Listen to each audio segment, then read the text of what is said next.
everybody. Welcome back to the weekly predictions. This time we got week 5. Also, again, get ready for some upsets and, well, some things you already expected. And I'm just going to say I'm going to fire a lot in this video, so you might not agree with most of these claims. But anyways, I hope you enjoyed the video. First up, we have Thursday Night Football, my San Francisco 49ers against the Los Angeles Rams. I'm not going to cope. I'm going with the Rams. They're the better team by far, and I hope Brock Purdy can clean up that turnover problem that he had against Jacksonville. 4 turnovers on total. You can just not have a game like that, and hopefully we can bounce back in this game. I don't think we're going to win, but we could put up a good fight if Brock Purdy didn't turn over the ball. And also, we need to get over drops. That's been a really big problem, and that's almost how we lost to some teams. For example, the Seahawks in week 1. But I am going to go with the Rams 24-17. Next up, we have the London game, Vikings and Browns. I'm going to go with the Vikings on this one. They looked pretty good against the Steelers. They just couldn't get it done. That hole that they put themselves in wasn't that great, but it also doesn't help when Carson Wentz is your quarterback. But I think they will be able to bounce back against Cleveland because, well, Cleveland hasn't looked like a good football team unless they're playing Green Bay for some reason. Then they look great, but when they're not playing Green Bay, they're just the Cleveland Browns. So I am going to go with Minnesota in this London game outside of the country, 34-24. Now, first, for the rest of the Sunday games, we have Cowboys and Jets. Now, this may shock you. I'm going to go with New York on this one. You may be thinking that's crazy. You probably not, because I'm the smallest channel that you can possibly see with long-form videos like these. But anyways, the Jets, they've been playing good enough to almost beat the Steelers, bad enough to lose by 40 to the Buffalo Bills. They've been a mid-pack team, but the hard schedule for them has made them start 0-4. I think they're going to beat the Cowboys. They're at home. MetLife is not generous unless your name is the New York Jets. Then you're okay, unless your name is Aaron Rodgers. Then you're not okay. But the Cowboys just, for some reason, they hate MetLife. They don't like playing there, and especially when it's the Giants. But now it's the Jets, and I think the Jets are pretty good. Justin Fields, he might have another breakout game like he did in week 1. I'm going with the Jets, 23-20. Next up, we have Giants and Saints. The Giants claimed their first win against the Chargers last week. The Saints are still winless, so I'm going to go with the Giants on this one. Jackson Dart played great against the Chargers, and the Saints just overall haven't been good. They've been ignored a lot, but they're playing awful football. You almost beat the Buffalo Bills, but really you could tell that was a trap game, and Buffalo wasn't trying that much, which is weird. Usually they would stomp a team like that. They did it to the Jets. Can't do it to the Saints for some reason.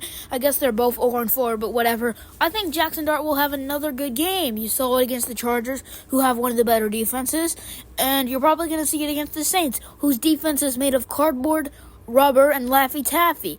But anyways, even though the Giants lost Malik Neighbors, I think Jackson Dart will find a way to incorporate a wide receiver that we don't know about right now, but he'll become famous soon by the end of this season. I'm going with the Giants over the Saints, 13-10 in a low-scoring one. All right, next up we have Raiders and Colts. Daniel Jones didn't step back down to earth, though, but the Colts still lost. I'm kind of sad. Last year, Tutu Atwell was on my fantasy team, and this year he isn't. But now I'm screaming, and I'm sad because somebody that I'm playing this week has Tutu Atwell on their fantasy team. But we're going to get back to the actual game and not talk about my fantasy team. The Raiders and the Colts. I think the Colts are going to win this game by a pretty hefty amount. Las Vegas has somehow found a way to lose every single game that they've been in, except for, I think it was week 1. I'm not exactly sure if they did win in week 1, but I think they've only, been able to win a game against a not that good team. So, of course, I'm going to go with the Colts. Daniel Jones has been playing great football. Jonathan Taylor has been playing Offensive Player of the Year caliber football. They've just been really clicking, and I don't see the Raiders stepping up to beat a team like that. I'm going with the Colts over the Raiders, 34-10. Next up, we have Dolphins and Panthers. This might be a weird one, but I am going to go with the Dolphins on this one. Some people are leaning towards Panthers, some people are leaning towards Dolphins. This could overall be a pretty good game, like two good teams. I don't know why I said two good teams. Two bad teams. The worst one is at home. It's like a college football game where Kent State is playing Kennesaw State. Actually, that's kind of funny. But anyways, Dolphins and Panthers. This might be a pretty good one. But Tua did look okay against the New York Jets. It's not the New York Football Giants, but it's the New York Jets. For some reason, Tua just plays good against New York. I don't know why, but it's like a thing that he has in his stats. He's better against the Giants and the Jets. Not better against the Bills, even though they're in New York. But whatever. So the Panthers, they've been okay. The only good game that they had is where they put the Dolphins on a roller coaster without handlebars and threw them off the loop-de-loop. Not the Dolphins, sorry, the Falcons on a roller coaster without handlebars and just killed them with the roller coaster. POV, Six Flags. But anyways, I think that the Dolphins will play a good game, hopefully. Maybe they'll lean towards running the ball. Seemed to work against the Jets on Monday Night Football.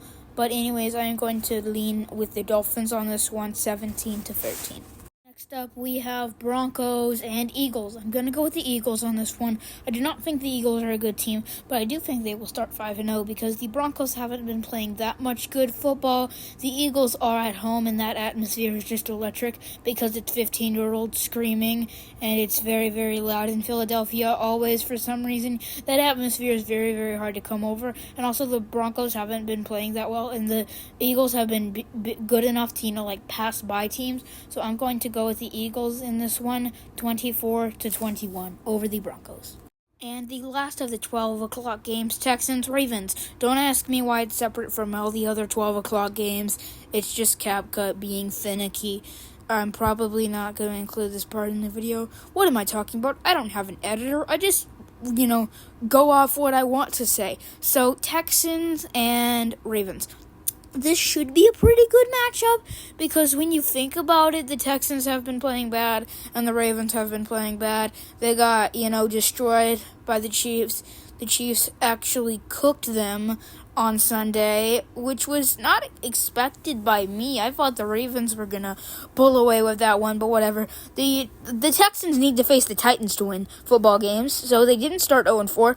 Still going to talk about that offensive line, though. It couldn't protect a quarterback who can't be tackled.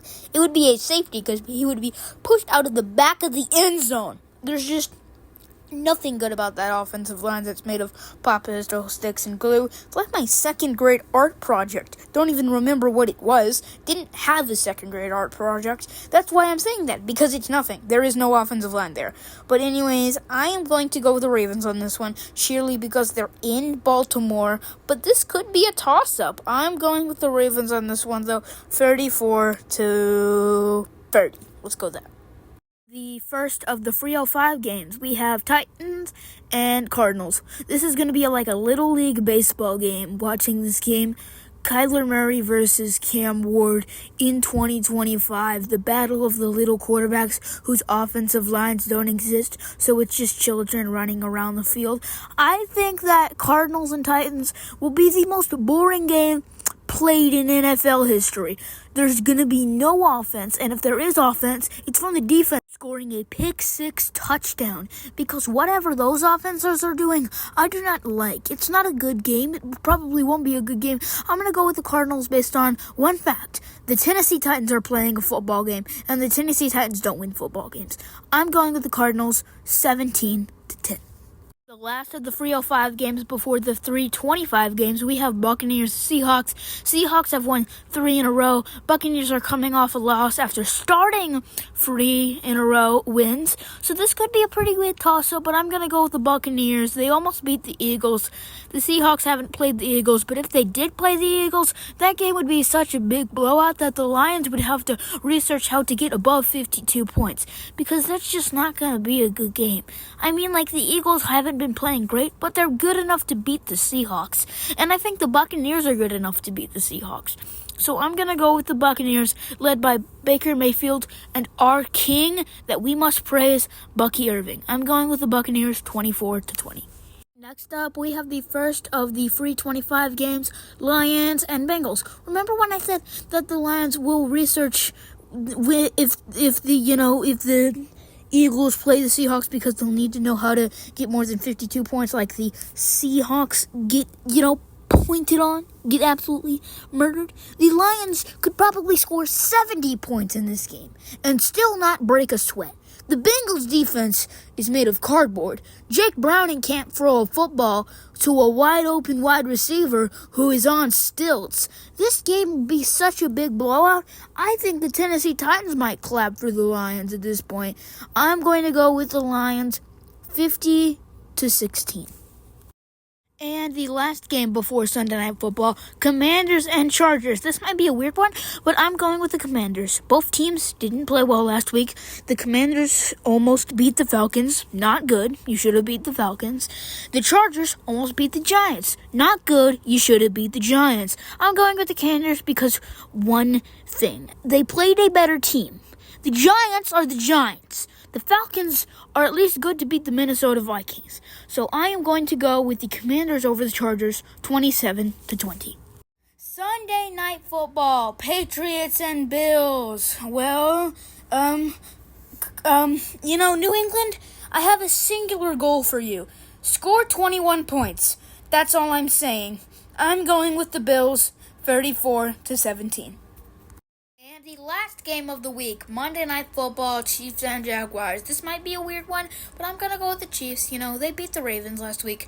I'll give you your applause, Kansas City.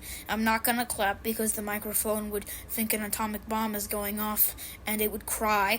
But anyways, I'm going to go with the Chiefs because, the Jaguars, they've been the Jaguars. They did beat San Francisco, and I'm going to say Jacksonville's a good team because I'm coping. So what will this game look like?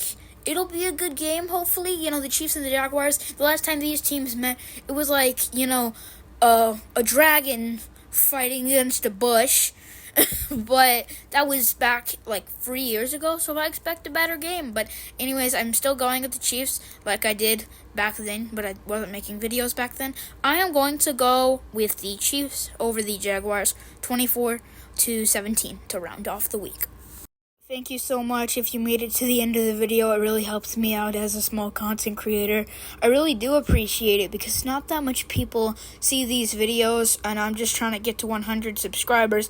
If you have an idea for what I should do for my 100 subscriber special, let me know down in the comments. And also, tell me what you think my best claim was and what my worst claim was, or what was the most controversial to you, or maybe to a group of people that you talk with.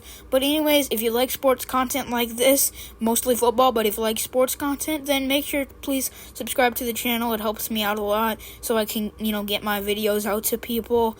And also make sure if you want to like the video, it's fine if you don't, but it also helps me as well. But anyways, bye.